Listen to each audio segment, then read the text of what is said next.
사도행전 13장 4절에서 12절 말씀을 제가 읽어드리도록 하겠습니다. 두 사람이 성령의 보내심을 받아 실리구야에 내려가 거기서 배 타고 구브로에 가서 살라미에 이르러 하나님의 말씀을 유대인의 여러 회당에서 전할세 요한을 수행원으로 두었더라. 온 섬 가운데로 지나서 바보에 이르러 바 예수라 하는 유대인 거짓 선지자인 마술사를 만나니 그가 총독 서기오 바울과 함께 있으니 서기오 바울은 지혜 있는 사람이라. 바나바와 사울을 불러 하나님의 말씀을 듣고자 하더라.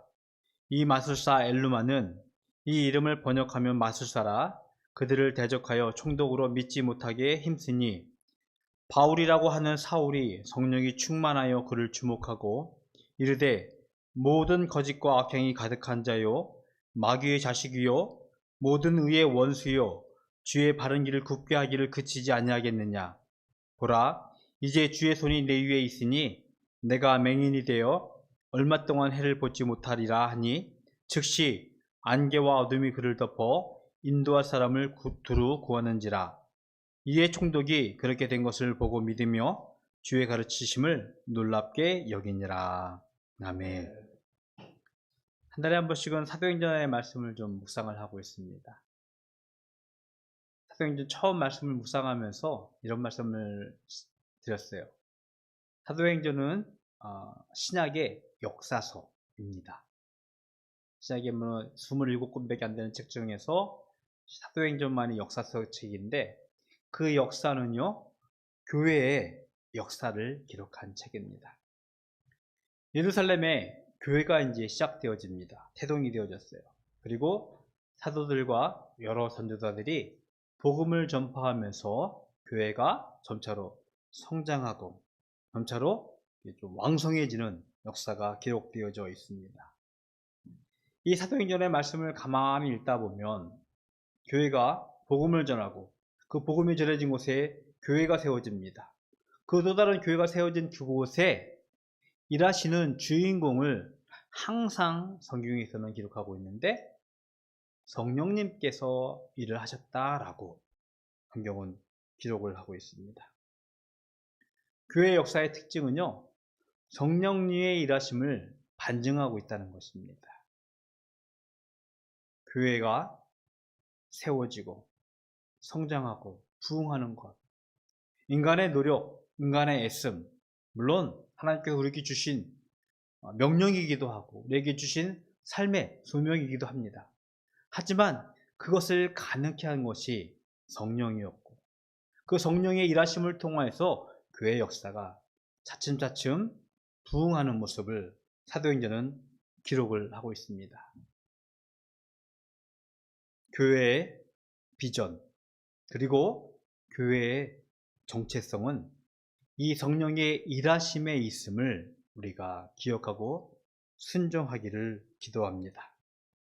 우리 교회 역시 그 교회 역사 선상에 있는, 즉 성령님께서 일하심에 의해 시작되어졌고 지금까지 진행되어졌고 앞으로도 진행될 것을 바라보면서 우리가 가지고 있는 비전, 우리가 가지고 있는 소망들이 이 성령의 일하심에 의해 세워지기를 간절히 기도하고 있습니다. 오늘 본문의 말씀은요, 안디옥 교회에서 이루어진 말씀입니다. 몇 달 전에 안디옥 교회를 설교하면서 그리스도인이라는 말을 했습니다. 이방인 교회이지만 그 안디옥 교회에서 처음 성도들에게 그리스도인이라는 뭐라고 표현할까요? 별명? 혹은 명칭이 부여되어 시작합니다. 세상 속에서 살고 있지만 그들과 구분되어지는 그리스도인이라는 이름을 가지고 그들이 안디옥 교회에서 성장해 가고 있었습니다. 급하게 바나바와 사울이 이곳을 파송하게 되어져서 이것을 지도하면서 안디옥 교회는 점차로 흥왕하게 되어집니다. 실제로 교회의 역사를 살펴보면요, AD 70년 로마가 예루살렘을 공격을 합니다. 그리고 예수님의 예언대로 예루살렘 성전이 완전히 파괴되어져요. 더 이상 그곳에서는 하나님께 제사를 드릴 수 없고요. 하나님께 예배할 수 있는 공간을 그들이 잃게 되어집니다. 물론 기독교라는 예수를 믿는 교회가 그곳에서 핍박을 받기 시작하면서 점차로 이방 땅으로 떠나긴 했지만, 실제로 안디옥 교회는 그 이후로 교회의 중심지로서, 기독교의 중심지로서 성장하면서 수많은 교회의 사역을 감당했던 지역으로 성장하게 되어집니다. 이곳에서 바나바와 사울이 교회를 섬기며 성도들을, 그리스도인들을 지도하고 점차로 교회를 견고하게 세워가고 있었습니다.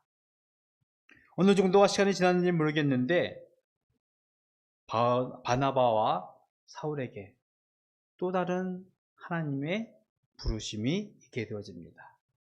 즉 안디옥 교회를 떠나서 또 다른 이방 땅으로 가서 복음을 전하고 성령의 역사를 친히 그들이 감당할 수 있도록 하나님께서 명령하게 되어집니다. 실제로 우리 읽은 말씀 바로 앞절에 보면 이에 금식하며 기도하고 두 사람에게 안수하여 보내니라 라고 하는 표현이 바나바와 사울을 안디옥 교회에서 이제는 그들의 목회자로서만 인기하는 것이 아니라 그들을 보내어지면서 또 다른 이방 땅에서 복음을 전할 수 있도록 그들에게 기회를 주게 되는 모습을 기록하고 있습니다. 이 말씀을 가만히 생각해 보면서 이런 생각을 해보게 되어집니다. 간혹 그런 분들 계세요. 교회 다니면서 내가 하나님의 음성을 들었어, 하나님의 콜링을 들었어, 하나님의 명령을 들었어라면서 이야기하시는 분들을 듣게 되어집니다. 목사에게는 하나님께서 말씀을 안 하시는지 나는 대답을 안 했는데 성도들 가운데서 그런 분들 계실 때 있어요. 난감하죠. 어떻게 지도하고 가르쳐야 할지. 근데 저는 이 말씀을 좀 읽어보면서 이런 힌트를 얻게 되어집니다. 하나님의 부르심이, 하나님의 콜링이 우리들에게 임할 때 어떻게 교회가 그 콜링에 대해서 반응해야 될지, 어떻게 건강하게 그 절차를 밟아야 할지. 바나바와 사울, 하나님의 부르심이 분명 개인적으로 있었을 것 같아요. 맞습니다. 하나님의 부르심은요, 개인 한 사람 한 사람에게 주어지는 거예요. 목사가 모를지라도 여러분들에게 하나님께서 여러분을 부르시고 하나님 일하심을 초청할 수 있을 것 같아요. 그건 분명히 개인적인 부르심이 맞습니다. 그럴 때 그때 교회는요, 그 부름을 같이 듣고 말씀하신 대로 금식하며 기도하면서 그 부르심이 건강한 것인지 교회의 제도적인 인정과 허락을 같이 갖는 조화를 이루어야 한다는 것입니다. 무차별하게 난 하나님의 부르심이야, 하나님의 콜링이야 라고 하면서 교회를 뛰쳐나간다든지 하는 것, 그건 건강하지 않은 것 같아요. 그 음성을 들었을 때 그것이 교회가 같이 더불어 기도하고 그 음성에 대해서 그 부르심 앞에서 제도적으로 인정하고 허락해 줄 때 그 부르심이 올바르게 건강하게 세워지고 그것은 성령의 일하심으로 진행될 수 있음을 우리가 좀 깨달아야 할 것 같아요. 바나바와 사울은 안디옥 교회에서 그 부름 앞에서 개인의 부르심과 더불어서 교회라는 제도의 인정 그리고 보내심을 허락을 받으면서 본격적으로 복음을 전하는 사역을 우리들에게 보여주고 있는 것입니다. 어찌 보면 좀 급하게 이 두 사람이 바나바와 사울이 전도 여행을 떠나게 되어지면서 일정을 기록하고 있습니다. 4절 5절에 보니까 실루기아, 구브로, 살라미, 그리고 6절에 보면 바보라는 지역이 나오게 되어집니다. 이것을 구체하게 설명할 필요는 없을 것 같아요. 여러 지역이 순식간에 지나가면서 그들이 복음을 전하기 시작합니다. 근데 그 중에서 우리가 현재 지역과 좀 흔하게 알 수 있는 지역을 보면 이게 구브로인데, 구브로라는 지금의 키프로스, 사이프러스라고 하는 그리스 옆에 있는 조그만 섬이에요. 그 근처에서 복음이 이제 왕성하게 선포되어지기 시작하게 되어집니다. 그리고 살라미에 이르러서는 유대인의 회당에 들어가게 되어져서 먼저는 어쩌면 유대인에게 복음을 전파하기 시작했고, 바보라는 지역에, 얼뜻 우리 개역 개정 성경에서는 바보라고 해서 우리가 알고 있는 그런 바보가 아니라 지역입니다. 이제 조금 직역해서 표현하면 바포라고도 이야기하는데, 우리 성경에는 바보라고 이렇게 번역을 했어요. 그 지역에 이르러서 복음을 전하면서 한 사람을 만나게 되어집니다. 그러면 총독 서기오 바울을 만나게 되어지고, 그 옆에 있는 바예수라 하는 유대인 거짓 선지자, 후에는 마술사라고 표현을 하고 있는데, 사람을 만나게 되어집니다. 복음을 전하다 보면 이런 경우를 종종 접하게 되어집니다. 복음이 선포되어지는 곳, 복음이 전해지는 곳, 그것을 가장 싫어하고 가장 원치 않는 자가 누구일까? 그것은 우리의 원수, 우리의 대적자, 사탄입니다. 바예수라 하는 오늘 성경에 표현하고 있는 거짓 선지자는요, 총독 서기오 옆에서 그가 복음 듣는 것을 방해하는 모습을 보여주고 있습니다. 우리도 실제로 복음을 전하는 일에 쓰임 받을 때 우리를 막는 사람이 분명히 있어요. 물론 지금은 여러 상황이 좀 바뀌어서 복음 전하는 일이 어찌 보면 좀 부끄러운 일일 수도 있고, 사람들에게 손가락질 만한, 자랑할 만한, 그것은 교회가 자초한 교회의 잘못이죠. 그런 부분들이 분명히 우리 안에 있음을 우리는 인정하고 있어요.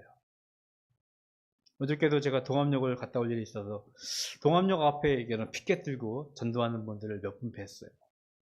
그러면서 복음 전하는 것이 정말로 바른 일이고 하나님께 우리에게 주신 명령인데, 그들이 정말 건강하게 복음을 전하고 있는가라고 질문을 해보면 무구심이 생기더라고요. 왜냐하면은 요즘에 저희 교회 저쪽 근처에 신천지가 있어요. 제법 큰 신천지. 신천지가 좀 주춤하다가 좀 대범하게 복음, 그들이 말하는 하나님의 말씀을 전하고 있거든요. 그분들이 많이 여기 동암역 앞으로 와요. 저런 분들이 아닐까라는 좀 걱정심, 높아심도 없지 않아 있는 것 같아요. 복음 전하는 것에 내 스스로도 약간 좀 장애가 있다는 걸 좀 깨닫게 되어져요. 원수는요, 복음이 증거되어지는 것 원치 않습니다. 방해하고 있어요. 총독 서기오가 복음을 듣는 것을 방해하는 것을 거짓 선지자가 막고 있었습니다. 그러나 복음에는요, 생명이 있습니다. 재석이가 여름 되면 가끔 씨앗 하나를 이렇게 화분에 심어요. 학교에서 줄 때도 있고, 먹다 보면 그때 레몬이었지. 레몬에서 씨앗 하나 나와서 한번 심어봤어요. 정말 거짓말하고 싹이 나가지고 한 이만큼 자라다가 관리 잘못해서 없어졌는데, 씨앗, 그 안에는요 생명이 있어요. 그래서 흙속에 들어가서 적당한 수분과 온도와 햇볕이 있으면 싹이 나고 줄기가 트게 되어집니다. 그리고 후에는 열매도 맺을 수 있죠. 복음에는 생명이 있습니다. 분명 그 복음을 들으면 새 생명이 일어나서 사회를 변화시키고 우리를 변화시키고 변혁을 일으키는 힘을 갖고 있음을 우리들에게 말씀을 하고 있습니다.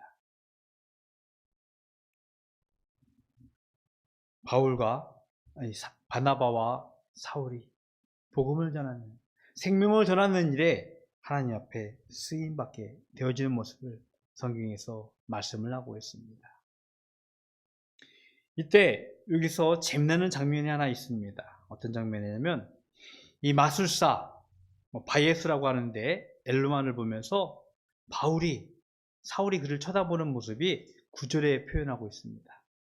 9절에서 처음 이제 사울이 바울로 이름이 바뀌어요. 근데 이 사울은 히브리식 이름이고요, 바울은 헬라식 이름이라고 합니다. 그 의미도 좀 있지만 그것은 설명하지 않겠지만, 이때부터는 사울이 바울이 되어져서 계속해서 기록되어집니다. 성경은. 여기서 바울이 성령이 충만하여 그를 주목하여 봤다라고 표현하고 있는데, 원문의 뜻은 쏘아본다라는 좀 과격한 표현이에요. 성령이 충만하여서 이 엘루마라는, 이 바예수라는 사람을 보면서 그의 정체성을 적나라하게 고발하는 것이 10절의 말씀이에요. 겉으로는 복음을 전하는 것처럼, 겉으로는 선지자처럼 행세하고 있지만 그의 모습은 이렇습니다. 모든 거짓과 악행이 가득한 자요, 마귀의 자식이요, 모든 의의 원수요, 주의 바른 길을 굽게 하는 자라고 바울은 고발하고 있습니다. 구약에서 엘리야 선지자가 갈멜산 위에서 바알과 아세라를 섬기는 제사장들 450명과 1대 450으로 전쟁을 합니다. 대결을 합니다. 1대 17은 싸워봤는데 1대 450은 성경에 몇 개 기록이 안 되어 있어요. 거기서요, 엘리야는요, 정말 통쾌하게 450명의 거짓 선지자들을 물리칩니다. 겉으로는 의를 행하는 척, 겉으로는 백성들에게 선을 행하는 척 했지만 그들의 탐욕, 그들의 정욕, 그들의 악행을 엘리야는요, 고발하고 그들을 심판하는 모습이 성경에 기록되어 있습니다. 바울은요, 이 엘루마 선지자의 정체성을 고발하면서 그들을 심판하게 되어지죠.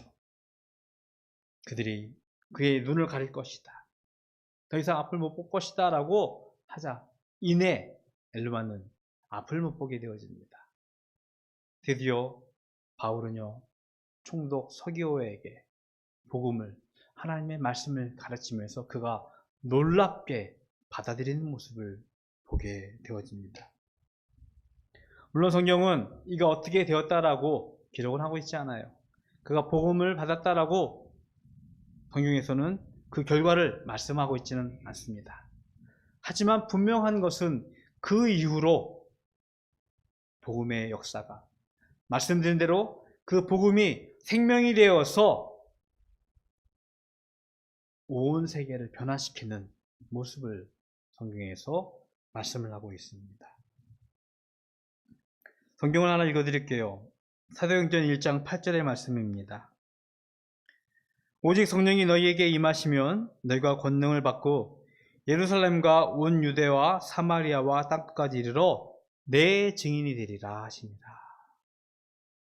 예수님이 하늘에 올리시면서 제자들에게 하신 마지막 말씀이에요.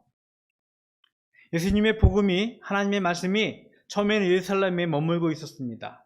그러다 온 유대 그리고 사마리아, 그것을 넘어서 이제는 땅끝까지, 즉 이방인에게, 우리에게 선포되어질 것을, 선포해야 될 것을 우리에게 명령하셨고 우리에게 약속하셨습니다. 오늘 바나바와 바울은요, 그들의 전도 여행을 통해서 하나님의 역사가 처음엔 예루살렘에서, 유대에서, 사마리아에서 머물고 있었던 것이 이제는 이방적으로 땅까지 선포되어지는 그 시점을 우리들에게 선포하고 우리들에게 가르치고 있음을 말씀을 하고 있는 것입니다. 이 이후로부터 복음은요, 정말로 이 지중해 근동 아시아에 선포되어지기 시작하고 곳곳에 교회가 세워지면서 하나님의 나라가 부안의 굉장히 빨리 급속도로 확장되어지는 모습을 우리들에게 말씀을 하고 있습니다. 그런데 우리는 하나 기억해야 돼요. 이 역사의 주인공이 바로 성령님이라는 것입니다. 읽은 말씀 4절이에요. 4절의 말씀을 제가 다시 한번 읽어드릴게요. 두 사람이 성령의 보내심을 받아 실루기아에 내려가 거기서 배 타고 구로에 가서라고 표현하고 있어요. 그들이 가는데 성령의 보내심을 받아서 그들이 갔다는 거예요. 그들이 좋아서 임의로 간 것이 아니라 성령의 보내심을 받아서. 예수님께서 주시겠다고 하신 약속하신 그 성령의 일하심이 앞에 그들이 순종하고 교회가 허락하여서 이 역사가 시작되어짐을 우리들에게 말씀을 하고 있는 것입니다. 우리는요, 교회 역사를 통해서 교회의 정체성을 깨달아야 할 것입니다. 교회의 주인이신 하나님, 그 하나님의 말씀이 우리 가운데 성령으로 일하심을 우리가 믿고 순종하는 바닷교회 가족이 되기를 주님의 이름으로 축복을 드리겠습니다. 우리가 세워지고요, 성장하고 발전하는 것, 저의 능력, 여러분의 열심, 수고 물론 중요할 수도 있어요. 하지만 그 근간에는요, 성령의 일하심을 우리가 바라볼 수 있어야 되고요, 깨달아야 합니다. 그가 일하심을 통하여서 우리도 하나님의 교회, 하나님의 일하심에 동참할 수 있으라 믿습니다. 오늘의 말씀을 우리가 기억하면서 땅끝까지 복음을 전하는 우리의 삶을 통해서, 성령의 순종함을 통하여서 날마다 하나님의 말씀을, 복음을 증거하는 우리 성도의 삶을 살아가는 바닷교회 모든 가족이 되기를 주님의 이름으로 축복을 드리겠습니다. 기도하겠습니다. 참 좋으신 하나님, 감사합니다. 하나님께서 저희들에게 예수 그리스도의 증인으로서 살아가라고 명령하시고 말씀하셨습니다. 그 말씀 앞에 순종하는 저희들 되게 하여 주시옵소서. 그 성령의 일하심 앞에 우리가 살아갈 수 있는 저희들 되게 하여 주시옵시고, 그로 인하여 이 땅 위에서 날마다 하나님을 증거하는 저희들 될 수 있도록 축복하여 주시옵소서. 하나님께 구별하여 예물 드립니다. 주일 예물로, 소득의 10분의 1로 감사의 제목과 기도의 제목을 가지고 드린 예물 하나님 기뻐 받으시고, 이 예물로 하나님의 말씀이 이 땅 위에 선포되어지는 하나님의 큰 일이 저희들에게 증거되어질 수 있도록, 선포되어질 수 있도록 축복하여 주시옵소서. 예물 드리는 손길들 주님께서 기억하여 주시옵시고, 이 땅 위에서 물질로 곤고함 당하지 아니하며 수히 나누어 쓸 수 있도록 하나님의 풍성한 것으로 날마다 채워 주시옵소서. 지금은 우리 주 예수 그리스도의 은혜와 하나님 아버지의 그 크신 사랑하심과 성령님의 교통하심이, 성령님의 일하심 앞에 순종하여 날마다 예수 그리스도의 증인으로 살아가기로 소원하는 모든 성도들 머리 위에 영원토록 함께 있을지어다. 아멘.